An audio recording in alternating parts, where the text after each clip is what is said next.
The Abominable History of the Man with Copper Fingers by Dorothy L. Sayers, narrated by Peter Coates.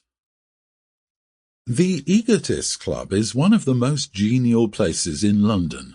It is a place where you may go when you want to tell that odd dream you had last night, or to announce what a good dentist you've discovered. You can write letters there if you like, and have the temperament of a Jane Austen, for there is no silence room, and it would be a breach of club manners to appear busy or absorbed when another member addresses you.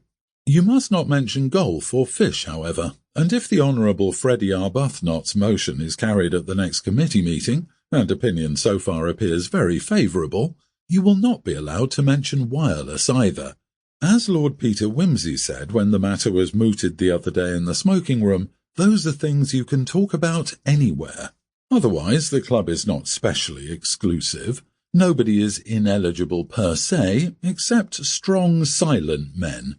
Nominees are, however, required to pass certain tests, whose nature is sufficiently indicated by the fact that a certain distinguished explorer came to grief through accepting and smoking a powerful Trichinopoly cigar as an accompaniment to a 63 port. On the other hand, dear old Sir Roger Bunt, the Coster millionaire who won the £20,000 ballot offered by the Sunday Shriek and used it to find his immense catering business in the Midlands, was highly commended and unanimously elected after declaring frankly that beer and a pipe were all he really cared for in that way. As Lord Peter said again, nobody minds coarseness, but one must draw the line at cruelty. On this particular evening, Masterman, the Cubist poet, had brought a guest with him, a man named Varden.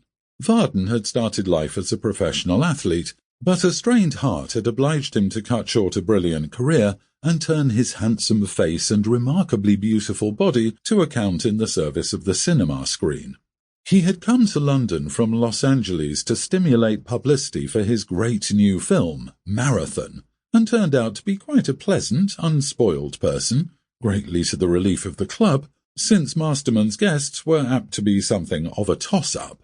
There were only 8 men, including Varden, in the Brown Room that evening. This, with its panelled walls, shaded lamps, and heavy blue curtains, was perhaps the cosiest and pleasantest of the small smoking rooms, of which the club possessed half a dozen or so. The conversation had begun quite casually by Armstrong's relating a curious little incident which he had witnessed that afternoon at the Temple station, and Bayes had gone on to say that was nothing to the really very odd thing which had happened to him personally in a thick fog one night in the Euston Road.